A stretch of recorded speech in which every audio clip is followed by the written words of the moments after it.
જી નમસ્કાર. અમારી ચેનલમાં ફરીથી એક નવા વિડીયોમાં તમારું સ્વાગત છે. મિત્રો, તમે બધા મસ્ત હશો, મજામાં હશો. મિત્રો, આવનારી જીએસઆરટીસી કંડક્ટરની ભરતી માટે ખૂબ જ ઉપયોગી રોડ સેફટી એમસીક્યુ વિશે આ વિડીયોમાં ચર્ચા કરીશું. તો 100% આ ટાઈપના પ્રશ્નો આવશે. તો મિત્રો, આ પ્રશ્નો તૈયાર કરી લેજો. આવનારી પરીક્ષામાં તમને ખૂબ જ ઉપયોગી સાબિત થશે.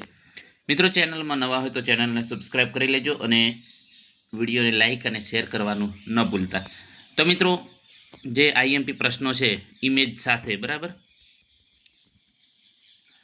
તો મિત્રો, રોડ સેફટી આઈએમપી એમસીક્યુ. વાહન ચલાવતી વખતે આગળના વાહનથી સુરક્ષિત અંતર રાખવાનો મુખ્ય હેતુ શું? તો કે વાહન ચલાવતી વખતે આગળનું જે વાહન છે એનાથી સુરક્ષિત અંતર રાખવાનો મુખ્ય હેતુ અથવા તો પર્પઝ શું છે? તો કે અચાનક બ્રેક લાગે ત્યારે પ્રતિક્રિયા માટે સમય મેળવવા માટે, બરાબર. તો કે અચાનક બ્રેક લાગે ત્યારે પ્રતિક્રિયા માટે સમય મેળવવા માટે, બરાબર. ઓપ્શન બી સાચો જવાબ છે. સ્ટોપિંગ ડિસ્ટન્સ એટલે શું? તો અહીં આકૃતિમાં તમે જોઈ શકો છો તો કે reaction distance plus parking distance. Reaction distance plus braking distance એટલે સ્ટોપિંગ ડિસ્ટન્સ. તમે અહીં જોઈ શકો છો આકૃતિમાં. એના પછી વાહનની ઝડપ વધે ત્યારે સામાન્ય રીતે સ્ટોપિંગ ડિસ્ટન્સ શું થાય છે? તો વધે છે. વાહનની જ્યારે ઝડપ વધે ત્યારે સામાન્ય રીતે સ્ટોપિંગ ડિસ્ટન્સ શું થાય છે? વધે છે. ઓપ્શન બી સાચો જવાબ છે. વરસાદમાં રસ્તો લપસણો હોય ત્યારે શું કરવું જોઈએ? તો કે આગળના વાહનથી વધુ અંતર રાખવું, બરાબર. એના પછી વાત કરીશું વાહનના ટાયરનું યોગ્ય દબાણ શા માટે મહત્વનું છે? વાહનના ટાયરનું યોગ્ય દબાણ, એનું પ્રેશર શા માટે મહત્વનું છે? તો કે વાહનની સલામતીની નિયંત્રણ માટે. ઓપ્શન બી સાચો જવાબ છે. ડ્રાઇવિંગ દરમિયાન થાક લાગવાથી શું અસર થઈ શકે? તો તેનો સાચો જવાબ છે પ્રતિક્રિયા સમય વધી શકે છે, બરાબર. સ્ટોપ સાઇન દેખાય ત્યારે શું કરવું જોઈએ? તો સંપૂર્ણપણે રોકાવું, સ્ટોપ થઈ જવું, બરાબર. જો અહીં આ ટાઈપની સ્ટોપ સાઇન બતાવેલી છે, તમે જોઈ શકો છો આકૃતિમાં. બ્રેકિંગ સિસ્ટમ કયા સમયગાળાનું અંતર છે? બ્રેકિંગ સિસ્ટમ, તો તેનો સાચો જવાબ છે ઓપ્શન બી. બ્રેક લગાવ્યા પછી વાહન સંપૂર્ણપણે અટકે ત્યાં સુધી, બરાબર. બ્રેકિંગ ડિસ્ટન્સ કયા સમયગાળાનું અંતર છે? તો કે બ્રેક લગાવ્યા પછી વાહન સંપૂર્ણપણે અટકે ત્યાં સુધી. એના પછી રોડ સેફટી માટે સૌથી યોગ્ય અભિયાન કયો છે? મતલબ કે અહીં જે આકૃતિ આપેલી છે, તો રોડ સેફટી માટે સૌથી યોગ્ય અભિયાન કયું છે? તો ટ્રાફિક નિયમોનું પાલન કરવું.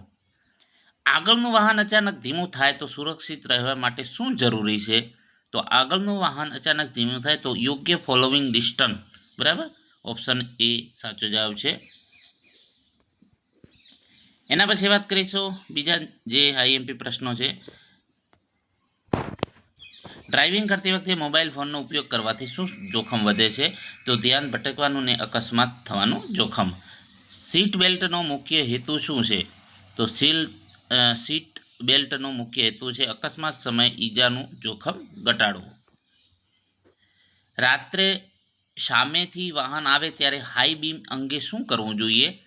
તો લો બીમ કરવી. ઓપ્શન બી સાચો જવાબ છે. ઓવરટેક કરતાં પહેલાં સૌપ્રથમ શું તપાસવું જોઈએ? તો ઓવરટેક કરતાં પહેલાં રસ્તો અને પાછળથી આવતું ટ્રાફિક સુરક્ષિત છે કે નહીં એ ચેક કરવું, પછી જ ઓવરટેક કરવું. રસ્તા પર ઝીબ્રા ક્રોસિંગનો ઉપયોગ મુખ્યત્વે કોણ કરે છે? તો અહીં આકૃતિમાં તમે જોઈ શકો છો ઝીબ્રા ક્રોસિંગ બતાવેલું છે, તો રાહદારીઓ માટે છે, બરાબર. ઓપ્શન બી સાચો જવાબ. ધુમ્મસમાં વાહન ચલાવતી વખતે શું કરવું જોઈએ? તો ધીમે અને સાવધાનીપૂર્વક વાહન ચલાવવું જોઈએ. એના પછી વાહનના ઇન્ડિકેટરનો ઉપયોગ શા માટે થાય છે? તો કે અન્ય વાહન ચાલકોને વળાંક અથવા તો દિશા બદલવાની જાણ કરવા માટે. ઓપ્શન એ સાચો જવાબ છે. ટ્રાફિક સિગ્નલમાં પીળો પ્રકાશ સામાન્ય રીતે શું સૂચવે છે? તો સાવધ રહેવું અને રોકાવા માટે તૈયાર થવું. એના પછી વાહન ચલાવતી વખતે અચાનક ટાયર પંચર થાય તો શું કરવું જોઈએ? તો સ્ટીયરિંગ પર નિયંત્રણ રાખી ધીમે વાહન રોકવું. ઓપ્શન બી સાચો જવાબ છે. એના પછી વાત કરીશું બ્લાઇન્ડ સ્પોટ એટલે શું? તો કે ડ્રાઈવરને મિરર દ્વારા સરળતાથી ન દેખાતો વિસ્તાર એને બ્લાઇન્ડ સ્પોટ કહે છે, બરાબર. તો મિત્રો આવા જે મોસ્ટ આઈએમપી પ્રશ્નો છે આવનારી પરીક્ષામાં ખૂબ જ ઉપયોગી સાબિત થશે આકૃતિ દ્વારા, જેથી કરીને તમને સરળતાથી સમજ પડે એ માટે આપણે જે દરેક પ્રશ્નમાં આકૃતિ રાખેલી છે. તો મિત્રો આવનારી પરીક્ષામાં ખૂબ જ ઉપયોગી સાબિત થશે અને આવા વધુમાં વધુ વિડીયો માટે અમારી ચેનલને સબસ્ક્રાઈબ કરી લો, જેથી કરીને કોઈ પણ નવો વિડીયો કે અન્ય માહિતી આવે તો સૌથી પહેલાં તમને મળે. તો મિત્રો વધુમાં વધુ બીજા મિત્રોને પણ શેર કરજો.